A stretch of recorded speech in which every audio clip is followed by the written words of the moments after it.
En este último vídeo de circuitos integrados vamos a ver los circuitos integrados digitales.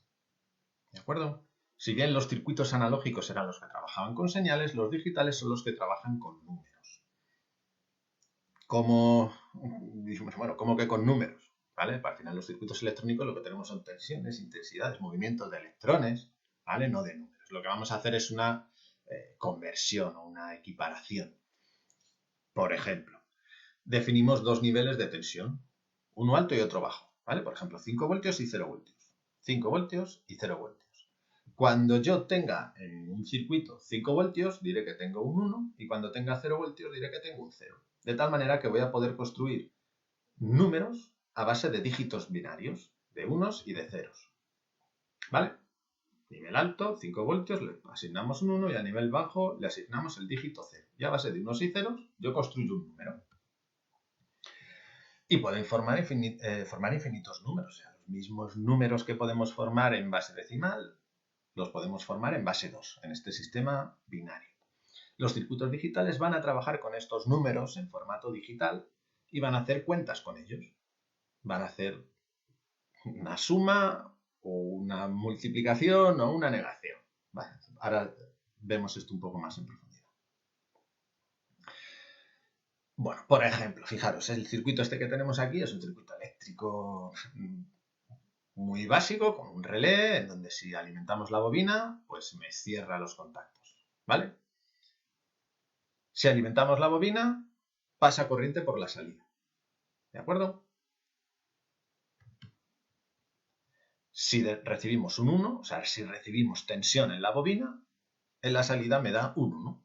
Ya tendríamos, desde este punto de vista, un circuito digital que trabaja con números. Si en su entrada tiene un 1, en la salida me da un 1. También lo podemos tener de esta otra manera. Si en la entrada tenemos un 1, el relé abre los contactos y en la salida tenemos un 0. O sea, este relé, desde este punto de vista, se comporta como un circuito que trata señales digitales muy sencillas de un solo bit, de un solo dígito, pero bueno, tendríamos un circuito que ya está trabajando con números. ¿Vale? En este caso, por ejemplo, este circuito, que si le meto un 1, si le meto tensión, me saca un 0, es equivalente o sería equivalente, por ejemplo, a una puerta que vamos a ver más adelante, que es la puerta NOT, que lo que tenga a la salida me lo cambia. Bueno, en definitiva, los circuitos digitales trabajan con los mismos elementos que los circuitos analógicos, pero emplean señales distintas. El tipo de señales que se adaptan a los circuitos integrados son ondas cuadradas. 5 voltios o 0 voltios. Van pasando de 5 a 0 de manera muy brusca. Y de esa manera transmiten información, transmiten esos números. Podemos tener que la tensión alta sea el 1 y la baja sea el 0, eso se llama lógica negativa, o al revés.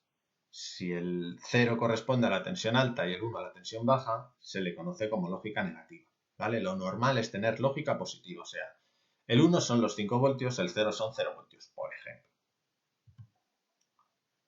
Bueno, puertas lógicas. Importante, a lo largo del día y de nuestra vida tomamos varias decisiones con cierta lógica. Por ejemplo, si tengo sed, bebo agua, si tengo frío, me pongo un jersey, si quiero bajar a la calle, pues voy por el ascensor, o lo que fuera. Otra persona distinta utilizará para las mismas entradas, o sea, si tiene sed, si tiene frío o si va a bajar a la calle, va a utilizar la lógica, pero de manera distinta. Por ejemplo, si tiene sed, se toma una cerveza, si tiene frío, pone la calefacción, o si quiere bajar a la calle, va por las escaleras o baja de un salto, lo que fuera. ¿Vale? Son decisiones lógicas. En función de unas entradas que recibo, que percibo, tomo unas decisiones y actúo en consecuencia. Cada uno aplicamos nuestra lógica. Cuando un circuito cuando en un circuito se requiere que un circuito electrónico tome decisiones lógicas, este se va a implementar mediante puertas lógicas. O sea, las puertas lógicas son elementos que nos van a permitir tomar decisiones lógicas. ¿Vale? Estas puertas lógicas internamente están construidas a base de transistores, fundamentalmente, o diodos, resistencias, etc. ¿Vale? Y cada puerta lógica actúa con su propia lógica, ¿de acuerdo? Esa lógica está descrita según el álgebra de Boole. Ahora vemos alguna cosilla del álgebra de Boole.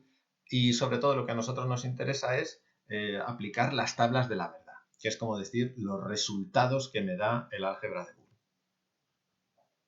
¿Vale? Y bueno, lo que veíamos, cada puerta tiene su propia lógica.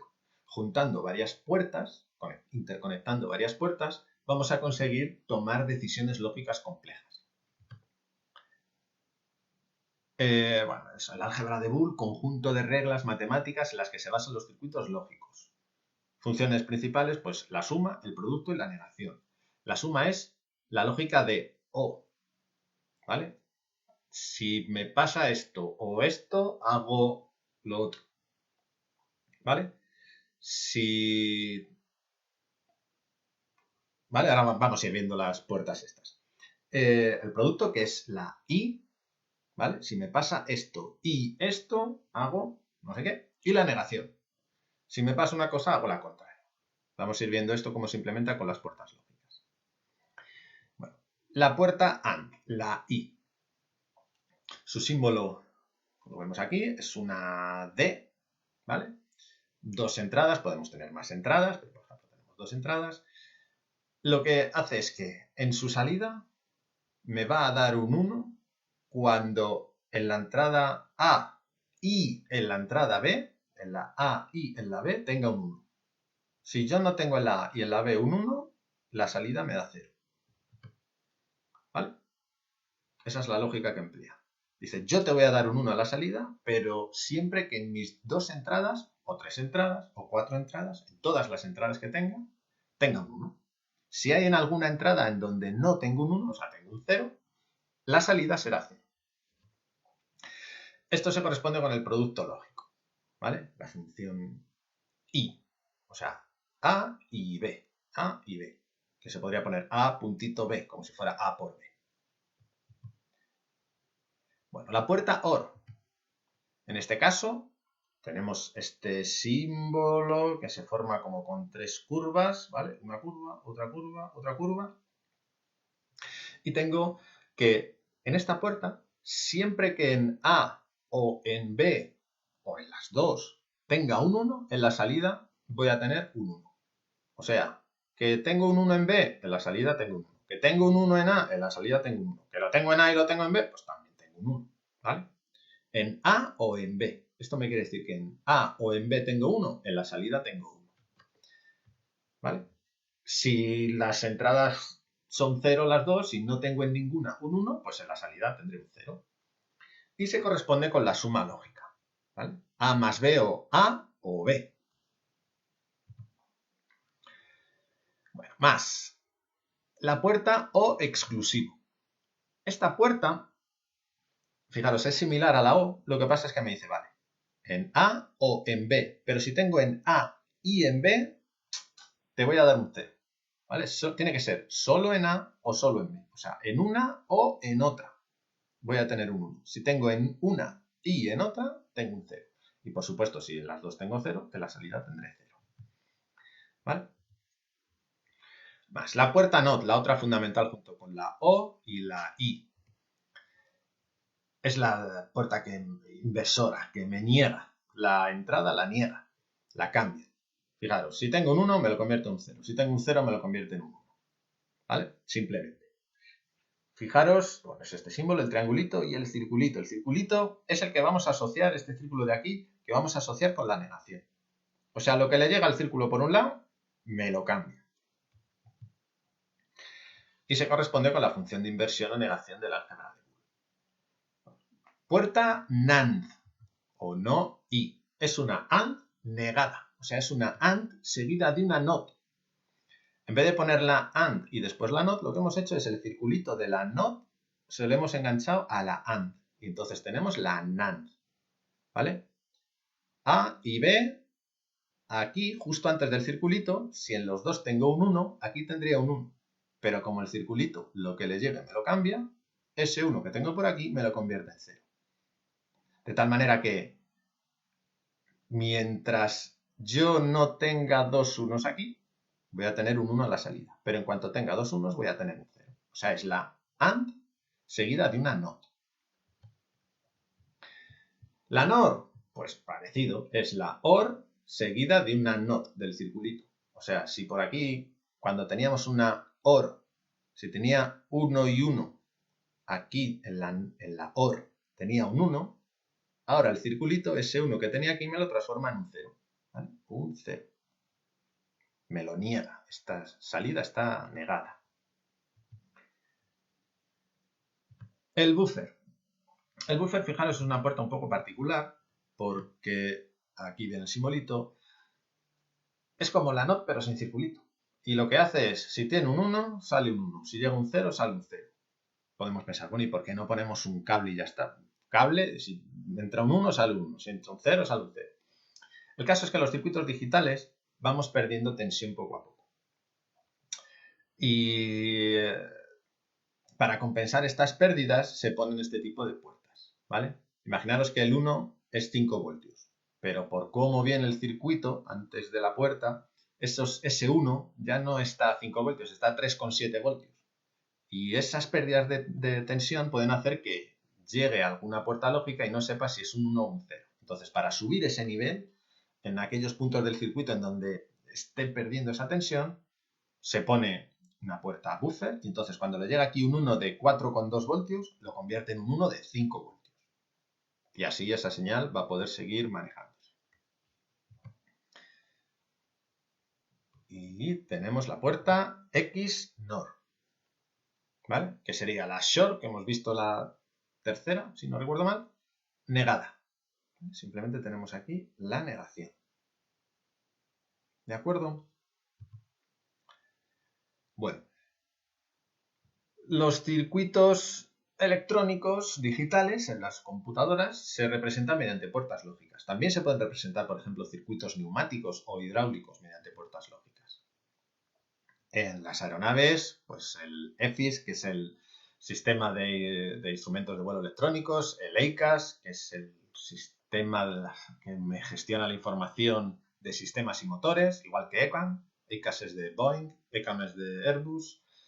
El Fly-by-Wire, Flight Management System, el TICAS, etc. Bueno, hay muchos sistemas digitales. El FADE, que controla los motores, multitud de sistemas electrónicos digitales que al final lo que se basan es en puertas lógicas. Bueno, familias lógicas que tenemos, ¿vale? Los circuitos digitales los podemos clasificar en función de los elementos electrónicos con los que se construyan. Los clasificamos, por ejemplo, RTL, resistencias y transistores, ¿vale? Transistores BJT, DTL, ¿vale? Formado por diodos y transistores BJT, TTL, este grupo es importante, TTL, este lo tenemos que recordar, formado por transistores BJT, ¿vale? Es el más popular de los que utilizan este tipo de transistores. TTL, importante. Bueno, ECL y los MOS, ¿vale? Muy importantes también. En este caso utilizamos transistores MOSFET. Recordemos que los transistores MOSFET son más eficientes que los BJT. Y CMOS, que esta es la más utilizada actualmente, ¿vale? Con diferencia. Esta es la más habitual hoy en día. Tenemos otros, ¿no? Con los MOS, Big MOS, tal. Bueno, las más importantes, como decía, TTL para BJTs y la CMOS para los MOSFET. ECL, BJT de alta velocidad, sobre todo TTL y CMOS. Esos son lo fundamental. TTL, más rápido, pero CMOS, más pequeño, menos consumo. De tal manera que al final yo lo que puedo tener es, puedo poner varios circuitos CMOS para repartirse el trabajo y al final hacen el trabajo más rápido que un TTL. ¿Vale? Además tienen más inmunidad al ruido, mayor número de entradas, pueden soportar, operan en un mayor rango de tensiones. En definitiva, CMOS al final es mejor. ¿De acuerdo? Para la mayoría de las aplicaciones. Y bueno, también importante tener en cuenta que una misma puerta lógica la puedo hacer con los transistores MOSFET o con BJTs. Por ejemplo, tenemos aquí una NAND con tecnología CMOS y una NAND con tecnología TTL. La función lógica es la misma, es la NAND, ¿vale? La I negada, pero una construida con MOSFET y otra construida con transistores BJT. Bueno, respecto al nivel de integración, podemos clasificar los circuitos como SSI, MSI, LSI, etc. Se refiere al nivel de integración, ¿vale? O sea, en un SSI tenemos de 1 a 10 transistores y en un VLSI tenemos de 1001 a 10.000. Y así sucesivamente. Hoy en día tenemos millones de transistores en un integrado. O podemos tenerlos, ¿vale? VLSI y esto sigue. ¿Vale? Este es el nivel de integración, la escala de integración. Y bueno, nos da una idea de lo concentrados que están estos componentes. ¿De acuerdo?